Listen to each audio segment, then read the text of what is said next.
जूही जी हैदराबाद से। महाराज जी आपके चरणों में कोटि कोटि प्रणाम। महाराज जी मैंने बहुत पाप कर्म किए हैं, मुझे यकीन नहीं होता कि मैं जो जीवन जी रही हूँ उसके लायक भी हूँ। महाराज जी कर्म फल से मुक्ति का मार्ग क्या है? भगवान की शरणागति। सन्मुख होए जीव मोहि जबहि, जन्म कोटि यग नासों तब। अपिचेत सुदुराचारो भजते माम अनन्य भाग, साधुरेव समन्तव्या सम्यक व्यवसिता ऐसा। सांगो पांग जिसने पापाचरण किया हो, अर्थात पाप का कोई भी अंग न छोड़ा हो, सब पाप किए हो, अब उसके हृदय में, जैसे आपके हृदय में पावन विचार आए कि मैं तो बहुत नीच अधम पापा, अब कौन मेरा उद्धार कर सकता है? पता चला संतों की कृपा से भगवान श्री हरि का आश्रय। तो हे नाथ, अब आपके सिवा हमारा कोई नहीं, आप ही हमारे, अब सर्वस्व हो गया काम। भगवान उसी समय आदेश करते, साधुरेव मंतव्या, उसे साधु मानो, क्योंकि अब क्षिप्रम भवति धर्मात्मा, बहुत जल्दी उसके अंदर मेरे सद्गुण आ जाएंगे, उसने मेरा आश्रय ले लिया है। सन्मुख होए जिन कोटि जन्म अगनासो, कोई साधन शब्द यहां नहीं लिखा, केवल भगवान का आश्रय लिया कि करोड़ों जन्म के पाप नष्ट हो गए। हृदय में भगवान के मंगल सद्गुण प्रकाशित हो जाते हैं। पाप हमारे रुई के पहाड़ जैसे हैं, और भगवान का नाम, भगवान की शरणागति, ये प्रचंड अग्नि है, एक क्षण में सब भस्म हो जाएंगे। हमें चिंता नहीं करनी, भगवान के वचनों पर अब ध्यान देना है। अब लो नशानी अब ना नशइयो, ये पहले पहले बात स्वीकार करे, और फिर भगवान करे, अहम त्वाम सर्व पापेभ्यो मोक्षयिष्यामि मां शुचः, मैं पवित्र करूंगा, तुम्हारे सारे पाप मैं नष्ट करूंगा, तुम केवल हमारा आश्रय ले लो। सर्वधर्मान परित्यज्य माम एकम शरणम व्रज। ये बिल्कुल बेपर्द भगवान ने आज्ञा करी, इसमें कोई घुमाव छुपाव नहीं है कि एकमात्र मेरा आश्रय ले लो। अहम त्वाम सर्व पापेभ्यो मोक्षयिष्यामि मां शुचः, मैं तुम्हें समस्त पापों से रहित करके पवित्र कर दूंगा। हरीश पंत जी दिल्ली से। महाराज जी आपके चरणों में कोटि कोटि प्रणाम। महाराज जी क्या जीवन में इस यात्रा में बहुत से लोग हमारे सहभागी बनते हैं, जिसके कुछ के साथ सुखद और कुछ के साथ दुखद अनुभव होता है, क्या इसके पीछे हमारे पूर्व कर्मों का प्रारब्ध निर्धारित होता है? अज्ञान, अज्ञान, सुखद और दुखद अनुभूतियां अज्ञान से होते हैं, और अखंड प्रसन्नता ये ज्ञान से होती है। जब हम किसी के प्रति अपनापन भाव करते हैं तो उसमें अज्ञान से राग हो जाता है, और जहां उसके द्वारा किया हुआ प्रतिकूल आचरण तो हमारा द्वेष हो जाता है। चाहे वो व्यक्ति हो, चाहे वो वस्तु हो, कोई भी हो। किसी भी वस्तु से जब अपनापन करते हैं सुख की भावना से, तो राग हो जाता है, प्रिय लगने लगता है। और मेरे प्रतिकूल जहां उस वस्तु व्यक्ति का अनुभव आया तो उससे द्वेष हो जाता है। अनुकूलता में सुख होता है, प्रतिकूलता में दुख होता है, राग में हर्ष होता है, द्वेष में सुख होता है तो अज्ञान ही ना। अगर हम सब में भगवत भावना करते हुए अपनी बुद्धि को नाम जप में लगाएं, तो हमारी जब बुद्धि पवित्र होगी तो अनुकूलता प्रतिकूलता में नहीं फंसेगी, वो सम में रहेगी, सम। और जब बुद्धि सम में रहेगी तो सम है सत्य, और सत्य है आनंद में। आपकी बुद्धि हर समय आनंद में, ब्रह्मभूता प्रसन्नात्मा, आनंद स्थिति रहेगी। बिना अध्यात्म के निरंतर एक रस स्थिति, आनंदमय स्थिति, चाहे आप देवराज इंद्र का पद ही क्यों न प्राप्त कर लें, नहीं रहने वाली। ये सब स्वाप्निक है, मायाकृत है। ये जो हमें व्यक्ति दिखाई दे रहे हैं, इसमें मेरा वही सत्य सच्चिदानंद प्रभु ही स्फुरित हो रहा है। इनके द्वारा जो दी गई अनुकूलता प्रतिकूलता है वो मायाकृत है, लेकिन इसमें जो विराजमान तत्व है वो मायातीत है, वो मायापति है। हम अगर उसकी उपासना करते हैं तो हमें व्यक्ति के व्यवहार में नहीं फंसना चाहिए, हमें व्यक्ति में विराजमान जो तत्व है उसको देखना चाहिए। इसीलिए हम राग द्वेष हर्ष शोक द्वंद्वों में फंस जाते हैं, क्योंकि हम सिद्धांत में नहीं है, हम व्यवहार में हैं। उपासक वही है जो सिद्धांत में हो। जैसे हमारे सामने व्यक्ति रूप से आए हैं, हमें भगवान ने जितनी बुद्धि दी, जितना बल दिया, जितनी सामग्री दी, हम इनके सुख के लिए व्यवहार करें। ये हमारे प्रति क्या व्यवहार करते, बिल्कुल हमें नहीं विचार करना। कि हमने तो इन्हें आदर से हाथ जोड़ा, बैठाला, आसन दिया, और ये कटुवचन बोलते चले जा रहे हैं। मतलब इनका क्या कर्तव्य है? अब गुस्सा आ जाएगी, क्योंकि अब हम व्यक्तित्व में आ गए, उपासक नहीं बचे। और जब हम उपासक हैं कि हमारे प्रभु इस रूप में आए, तो ये कटुवचन बोल रहे हैं, मतलब मेरे अंदर कितनी सामर्थ्य कम है ये दिखा रहे हैं। अगर जलन हुई तो अभी स्थिति ठीक, मेरे प्रभु आके जांच करवा गए। और अगर आनंद बना रहा तो एक आनंद उसमें और पॉइंट प्लस हो जाएगा। ओ भगवान की कितनी कृपा है कि वो सभा में आके कटुवचन कहते रहे और मेरे हृदय में बिल्कुल जलन नहीं हुई। मेरे भगवान कृपा कर, खत्म किया। अगर हम बुरा मानेंगे और अच्छा मानेंगे तो हमारी बुद्धि अभी सांसारिक है, आध्यात्मिक नहीं है, परमार्थिक नहीं है। तो सांसारिक बुद्धि में तो बनी रहेगी विषमता। चाहे जितने तुम रुपया कमा लो, चाहे जितने बड़े पद में बैठ जाओ, दो बातें होंगी। दो अनुकूल होंगे तो दो प्रतिकूल हो जाएंगे। दो तुम्हारी जय बोलेंगे तो दो तुम्हें गाली देंगे। ये सृष्टि है, ये विषम रहती है, ये कभी सम नहीं होती, विषम रहती है। और उपासक उपासना के द्वारा जीत विषम संसार कीर्ति जग विस्तर है। वो इस संसार को जीतता है। यही जीतना है कि तुम्हारे द्वारा किया हुआ अच्छा व्यवहार या बुरा व्यवहार, वो तुम्हारी मानसिकता है। लेकिन हम उपासक हैं, हमारी मानसिकता तुम्हारे व्यवहार में नहीं, तुम्हारे तत्व में है। सर्वान वस्तुतया निरीक्ष परम स्वाराध्य बुद्धिर्मम, मेरे आराध्य देही सब रूपों में है। अगर ऐसे चलोगे तो जीत पाओगे, नहीं तो फिर माया ही तो है ना, बड़े बड़ों के हृदय में क्षोभ पैदा कर देती है। सत्यदेव सिंह जी। आदाब। राधा वल्लभ श्री हरिवंश महाराज जी, आपके चरणों में कोटि कोटि प्रणाम। महाराज जी, मैं यूपी पुलिस में सब इंस्पेक्टर पद पर कार्यरत हूँ। महाराज जी, पिछले करीब 5 साल से आपको यूट्यूब के माध्यम से सुन रहा हूँ, तब से लहसुन प्याज आदि सब छोड़ दिया। महाराज जी, मेरा एक प्रश्न है। महाराज जी, सभी परिस्थितियों में चराचर जगत में भगवत भाव कैसे बने और सम्मत रखते हुए स्थिति में कैसे स्थित रहें? सुबह से शाम तक तो नाम जप होता है और भगवत भाव भी करते हैं, पर जब भी ड्यूटी पे जाते हैं तब सब भाव भी मिट जाता है और नाम जप भी नहीं हो पाता। अभ्यास की कमजोरी है, नहीं तो भगवत भाव करना है ना, बर्ताव नहीं करना। भगवान कह रहे पंडिता समदर्शिना, व्यवहार कैसा करना है? कह रहे उठ अर्जुन, गांडीव में प्रत्यंचा चढ़ाओ, मार इन सबको सामने खड़े। दर्शन के लिए कह रहे हैं, सब में प्रभु है, ये दर्शन की बात है। लेकिन अब जब कर्तव्य में जो हमें सेवा मिली है, तो क्षत्रिय कुल में जन्मे, युद्ध रूपी सेवा मिली, तो उठा और इनका विनाश कर, ये मेरी पूजा होगी। व्यवहार में क्या आदेश कर रहे हैं और परमार्थ का क्या स्वरूप, दोनों वर्णन गीता जी में कर रहे हैं। व्यवहार में कर्तव्य है और परमार्थ में तत्व चिंतन है। तो कह दे जब हम भगवत भाव उस पर कर रहे हैं तो डंडा कैसे चलाएंगे? मतलब कोई चोर मिला, कोई अधर्मी मिला, अब हम अंदर से सोच रहे हैं इसमें भगवान विराजमान है, तो कैसे पीटेंगे? तो भीष्म जी को तो भाव नहीं करना पड़ रहा, सामने भगवान है ना, और बाण चला रहे हैं ना, मतलब हो सकता है। अगर हमें कर्तव्य मिला है कि इस क्रिया पर इसका दंड ये है, तो ये भगवान की पूजा होगी, और चोर रूपी भगवान की डंडे रूप से पूजा आवश्यक है, रोग रूपी भगवान की औषधि रूप से पूजा आवश्यक है। ये समझना होगा, थोड़ा बुद्धि को विकास की तरफ हमें ले जाना होगा। जब हम ड्यूटी में जाते हैं और हम उसे भजन से अलग समझ लेते हैं, तो हमारा हृदय जलने लगता है कि या तो ड्यूटी छोड़ो, नहीं भजन कैसे हो पाएगा? नहीं, ड्यूटी भी भजन है। आप अपनी पोशाक पहन करके और धर्म पूर्वक आचरण कीजिए और उसको प्रभु में समर्पित कर दीजिए, तो आप ये देखेंगे कि उस समय भी आप भगवत स्मरण चल रहा है। लौट के जब देखेंगे ना, तो आपको भगवत स्मरण चल रहा है। अभी क्या है कि अभ्यास कम और बुद्धि थोड़ा एक सीमित हो गई। भजन जब कर रहे हैं तो भजन है, और जब व्यवहार में तो संसारिक कार्य वो भजन नहीं है। बस यही गड़बड़ी है। हमको संपूर्ण क्रिया भजन बनानी पड़ेगी, हमें संपूर्ण वृत्ति भगवान भजन बनानी पड़ेगी, संपूर्ण व्यक्ति भजन बनाना पड़ेगा, तभी तो हम मुक्त होंगे पूरे संसार से। इसमें कोई परेशानी नहीं।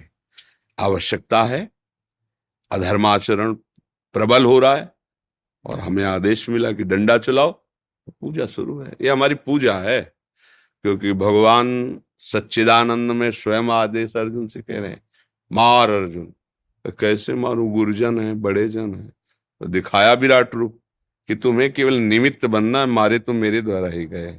और वही उपदेश कर रहे हैं, मत्ता परतरम नान्यत् किंचित् अस्ति, गीता ही का तो है, मेरे सिवा किंचन मात्र कोई और नहीं। वही कह रहे मार। और जो खेल में हमें स्वांग दिया है, तो हमको वही स्वांग करना है जो मालिक, और वो खेल देख के प्रसन्न हो जाएगा, स्वांग हमारा, तो हमें जीवन मुक्त कर देगा, इस माया से मुझे मुक्त कर देगा। बस बिल्कुल घबराइए मत, उकताइए मत, परेशान मत होइए। हर चेष्टा सेवा है भगवान की, हर चेष्टा। बस उसको हम समझ जाए, प्रभु के लिए ही हम सब कर रहे हैं, हमारा जीवन प्रभु में है। जब जितेंद्रियता और विषय ग्रहण दोनों तुम्हारे समान हो जाए, कैसे, भगवद अर्पित विषय, शास्त्र सम्मत विषय, वो भजन ही है। अगर ये नहीं समझोगे तो काफी ये लड़ाइयां बनी रहेंगी अंदर से, और आप असंतुष्ट रहेंगे। तो असंतुष्ट तभी होते हैं जब हमें सही ज्ञान नहीं होता।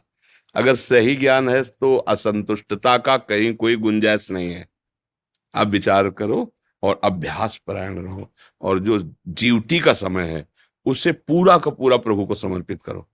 जिस समय से ड्यूटी आए हो और जिस समय ड्यूटी छोड़ी, उतने पूरे समय को प्रभु को, उतने में बीच में कितनी बार तुमने नाम जप किया, ये तुम्हें देखना होगा।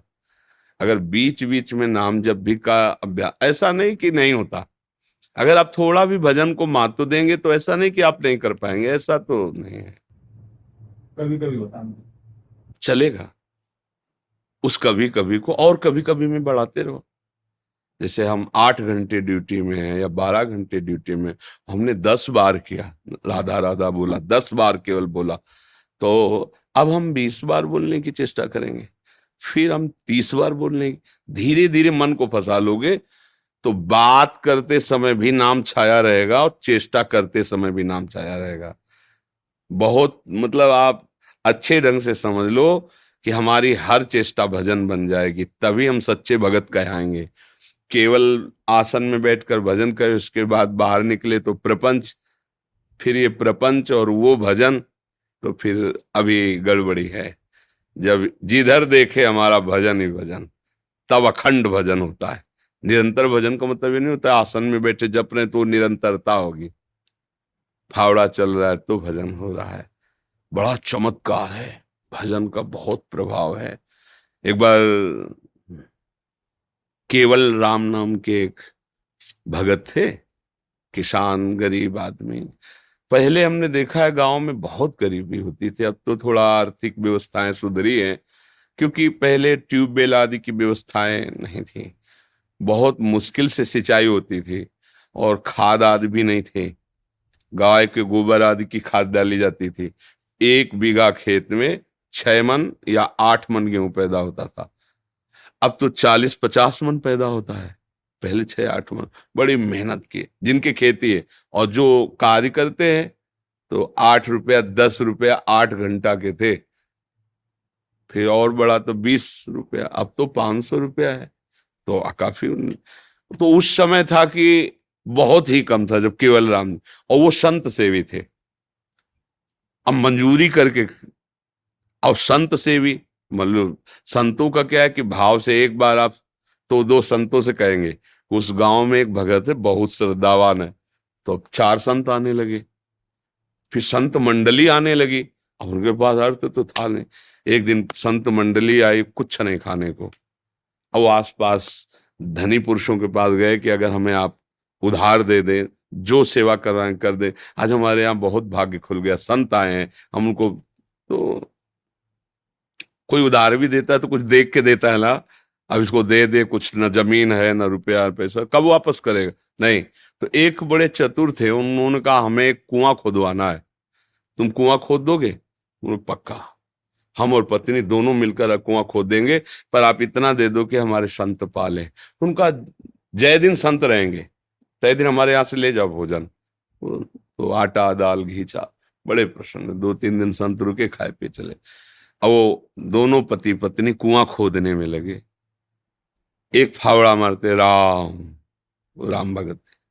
वो तसला उठाते राम नाम लेते हुए, ऐसा 60 हाथ खोदने पर तब कहीं पानी निकलता था। तो अभी 40 हाथ ही खोदा होगा कि वो पत्नी तो ऊपर थी और बीच से रज भसक गई और कुआं तुप गया। तो 20-25 हाथ मिट्टी उनके ऊपर।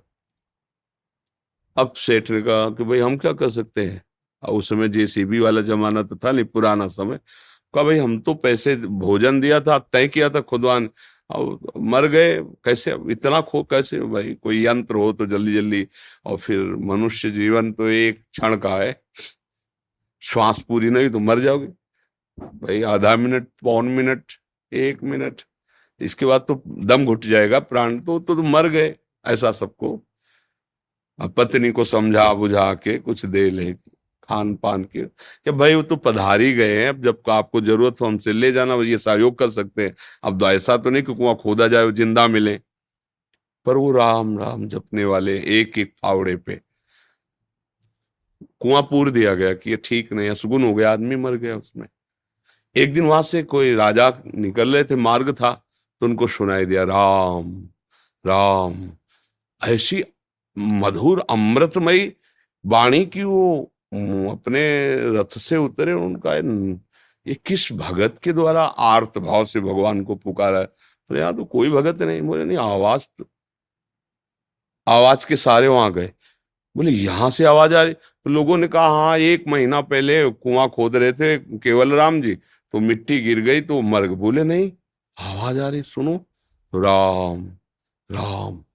अब वो तो राजा थे, तुरंत हुक्म किया। तो बड़े जो राजकीय विभाग सैनिक सब लगे, मिट्टी हटाई गई। तो जहां केवल राम जी बैठे थे ना, वहां 2-3 हाथ ऐसे गुफा सी बन गई थी, एक भी मिट्टी नहीं गई थी। और जब वहां खोद के पहुंचे तो देखा सामने सुंदर भोग और शीतल जल। 1 महीना हो गए थे दबे हुए। बस ऐसे बैठने के कारण थोड़ा पीठ टेढ़ी हो गई थी। वो कहा पूरे स्वस्थ, भोजन पानी सब वही। कौन दे रहा है? जो अखिल ब्रह्मांडों को दे रहा है। अगर गृहस्थी में हो, अपना कार्य कर रहे हो और नाम जप कर रहे हो, तो महान भक्त हो। भाई ये बातें हमारी केवल कथा सुनने में तो अच्छी लगती, लेकिन समझ में नहीं आती। अगर हम अपनी नौकरी में, अपने व्यापार में, अपनी किसानी में अपने भगवान के स्मरण को सम्मिलित कर ले, तो हम महाभागवत हैं। बिल्कुल, इसमें बिल्कुल डरने की जरूरत नहीं कि अब हम भजन करेंगे तो गोली कैसे चलाएंगे। वो भी भजन है, जैसे माला से भजन हो रहा है वैसे गोली चलाने। अगर तुम्हारा अधिकार है और कानून व्यवस्था आदेश करती है उसको दंड देने के लिए, तो वो दंड देना भी भजन ही होगा। ऐसा। दीपक सिद्धवानी जी, मुंबई से। श्री हरिवंश महाराज जी, दंडवत प्रणाम। महाराज जी, जैसे कई वेदांत शास्त्रों में आता है कि आत्मबोध किसी क्रिया से नहीं होता, वहां वाणी नहीं जाती, मन बुद्धि लय हो जाती है, तो हमें उसका अनुभव कैसे होगा? अरे भैया तुम ही हो, इसका है, तुम ही हो। तुम्हें अनुभव करने के लिए किसी यंत्र की थोड़ी जरूरत है। यंत्र से जो अनुभव होता है वो द्वैत होता है, अपने आप से अपने आप को जाना जाता है। इंद्रियों के द्वारा जो देखा जाता है वो दृश्य होता है, जिससे देख रहे हैं वो इंद्रियां हैं। और जो इंद्रियों में पावर देखने का दे रहा है वो हमारा स्वरूप है। पहले इंद्रियातीत बनो, मन निग्रही बनो, स्थूल सूक्ष्म कारण तीनों का त्याग कर दो, तो जो बचेगा वही तुम ही तुम होगे। अपने आप से अपने आप को जानकर अपने आप में संतुष्ट हो गया। ब्रह्मभूता प्रसन्नात्मा शोचति न कांक्षति। स्थूल शरीर, सूक्ष्म शरीर, कारण शरीर, तीनों शरीर छोड़ दो। तो मन और वाणी तो सब प्रकृति जनित अंतःकरण चतुष्टय के द्वारा ही सब खेल हो रहा है। पहले दृष्टा बनो, फिर दृश्य का भी अपहरण कर लो। सर्वम खलमिदम ब्रह्म, फिर वही जो सर्वम है वही अहम है। अहम ब्रह्मास्मि। अपने आप से अपने आप का अनुभव किसी करण द्वारा थोड़ी अनुभव होता है। करण द्वारा जो अनुभव होता है वो प्रकृति का होता है, स्वरूप का थोड़ी होता है। करण का जब निरपेक्ष भाव आ गया, तब जो जो नहीं नहीं नहीं नहीं, कोई ध्यान नहीं, वही आत्मस्वरूप है। जो ध्यान है वो प्रकृति है। जो भी हम ध्यान करते हैं तो हम अंतःकरण के द्वारा संकल्प, विकल्प, चिंतन, निश्चय, स्वीकृति, ये सब मायाकृत है, सब बाधित। अन्वय व्यतिरेक, व्यतिरेक नहीं नहीं नहीं नहीं। अब जो है वही मैं हूं, अपने आप से अपने आप का अनुभव हो गया। समझ रहे? अब इसके समझने के लिए पहले जितेंद्रीय बनो, मनोनिग्रही बनो, मन और इंद्रियों को अपने शासन में लो। फिर शांत और निर्मल मन में जो प्रतिबिंब स्वरूप का पड़ रहा है, तो प्रतिबिंब से वहीं पहुंचो जिसका प्रतिबिंब पड़ रहा है। जब वहां पहुंचे तो फिर सर्वम खलमिदम ब्रह्म, सब कुछ वही है। जो भास रहा था वो भी वही था। जैसे रस्सी है, दूर से सांप भास रहा है, न सांप पहले था, न वर्तमान में है, न भविष्य में रहेगा। पर ये बात वही समझ सकता है जो नजदीक पहुंच चुका है, दूर से नहीं।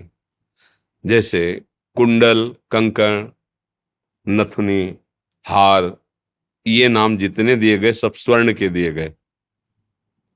मूल में स्वर्ण ही है, चाहे कुंडल बोलो, चाहे हार बोलो, चाहे नथुनी बोलो, चाहे कंकण बोलो। जानने वाला तत्व देख रहा है तो स्वर्ण ही है।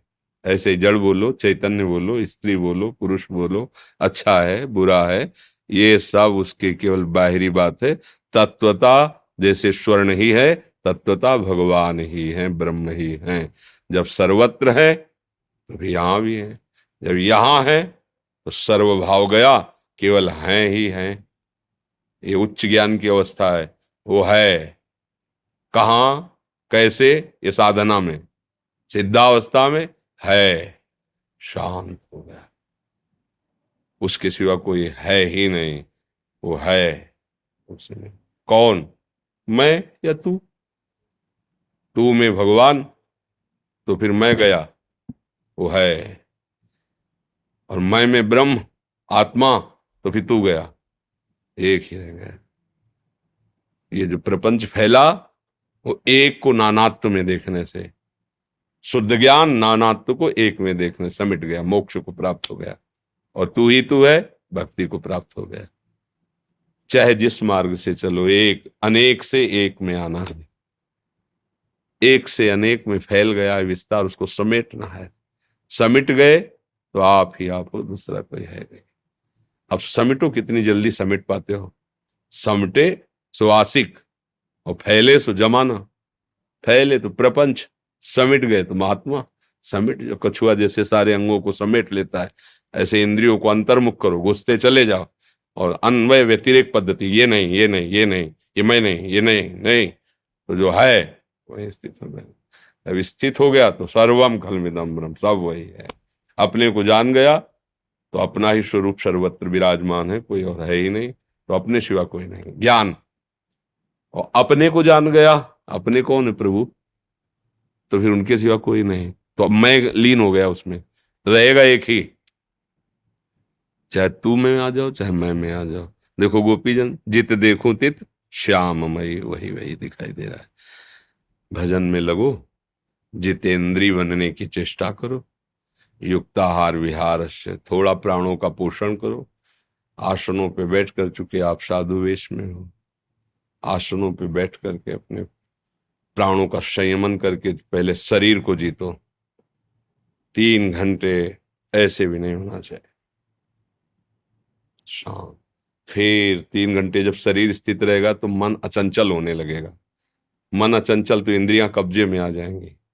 प्राण सूक्ष्म, ब्रह्मचर्य ठीक, मन एकाग्र, तो फिर आगे की मंजिल अपने आप दिखाई। ये मार्ग है अध्यात्म का, वो आगे निकल जाता है। अभी तो प्रपंच दलदले में फंसे हुए हैं, थोड़ा दलदल से बाहर निकले। शब्द स्पर्श रूप रस गंध का ऐसा दलदल है कि अच्छे अच्छे फंस जाते हैं, बात करते हैं बहुत ऊंचाई की, और निकले अभी दलदल से है नहीं तो बात समझ में नहीं आती। थोड़ा दलदल से निकले। दलदल जैसे कीचड़ नहीं, ऐसे कीचड़ है। शब्द स्पर्श रूप रस गंध जो माया रचित है ना, उन्हीं को तो भोगना चाहते हैं ना। देखो कैसा दलदल है, जितना निकलने की कोशिश करो उतने फंसते चले जा रहे हैं। छूटबे के जतन विशेष बांधे जाएगो। इसलिए नाम जप करो, गुरुजनों की आज्ञा में रहो, भूल कर भी कभी कुमार्गगामी प्रवृत्तियों को बढ़ावा मत दो, उनको नष्ट करो।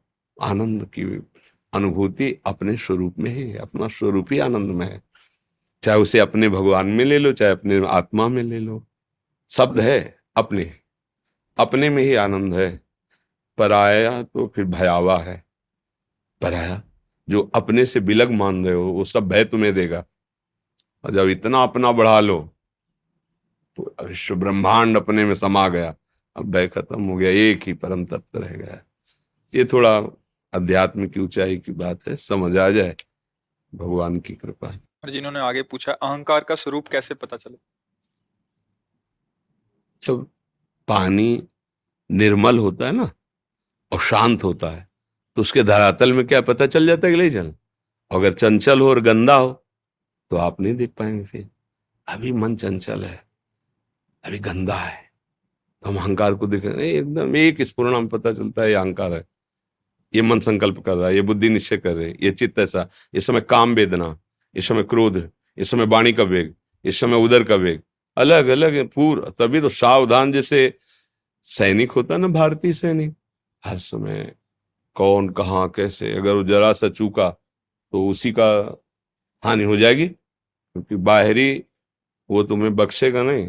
तुम भले पूछने के तौर तरीके में बख्श दो, एक बार जानकारी तो करे, लेकिन वो जानकारी नहीं करे, वो जान रहा है तुम्हें देख के, पहले तुम्हें मारेगा। कि अगर हम जरा भी चूके तो ऐसे ही हमारे जो दुश्मन काम क्रोध है ना, वो सलाह नहीं लेते, वो सीधे आक्रमण करते हैं। हमको बस नजर रख, साधु सावधान, बहुत बड़ा युद्ध है। अब देखो फिसला पड़ा है तो क्या जाने युद्ध है, जब जो मन आया सो खा लिया, पी लिया, देख लिया, भोग लिया, वो जाने क्या युद्ध है। उस साधक से पूछो जिसने अपने जीवन को निर्विषय करके भगवान में लगा, तो बहुत बड़ा युद्ध है।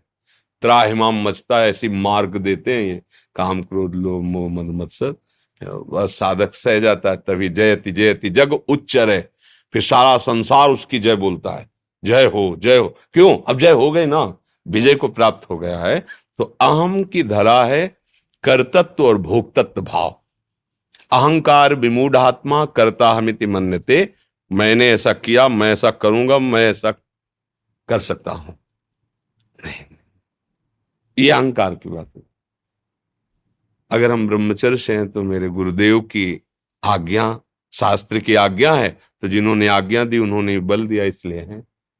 अगर हम भक्ति कर रहे हैं, मेरे भगवान कृपालु हुए, मुझे भक्त का भाव दिया, इसलिए भक्ति हो रही है। वो कृपा को देखता है, गुरु कृपा, इष्ट कृपा।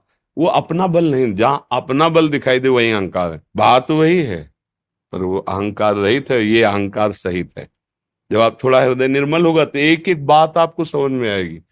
ऐसा नहीं एक एक छोटी सी रेखा भी अंदर खींचेगी ना गंदगी की, तत्काल जलन पैदा हो जाए। ये कैसे है, क्या खा लिया, कौन सा संग हो गया, ऐसी बात कैसे आ गई हृदय में। वो जलन बर्दाश्त नहीं होगा जब तक वो हट नहीं जाएगी। और विषय पुरुष को विषय भोग के आ रहा है, फिर भी उससे कहो तुमने पाप किया, वो लड़ जाएगा। और साधु साधक अगर जरा सी भी रेखा खींची तो चिल्ला चिल्ला कर रोने लगेगा, मेरे अंदर गंदी बात आ गई, गुरुजनों से, भगवान से, पर वो दूर करो। वो एक एक निर्मल है ना, एक एक चीज दिखाई। जैसे निर्मल जल में एक सिक्का डाल दो तो वो चाहे 100 हाथ नीचे जाए पर वहां दिखाई देगा, वो मलिन जल में नहीं दिखाई दे। तो अभी अंतःकरण मलिन है, इसलिए हम एक एक बात नहीं समझ पा रहे। हृदय की एक एक बात साधु को दिखाई देती है पूरा, तभी तो उन पर विजय पाता है। अगर दिखाई न दे, दुश्मन वो वार करे, तब तो जो संसारी पुरुष है वो यही तो है ना, वो दुश्मन को दुश्मन नहीं मानते, वो वार पे वार करता जा रहा, वो समझ रहे हैं हमारा मनोरंजन हो रहा है, बड़ी मौज आ रही। मौज नहीं आ रही, नजदीक तो मौत आ रही, और तुम्हारे समय का नाश कर रहा है। ये विकार मिलकर तुम्हारे द्वारा पापाचरण करा रहे हैं जी।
और जिन्होंने राधा नाम लिखा है। हाँ, यमुना जी में फूलमाला सहित समर्पित कर रहे हो।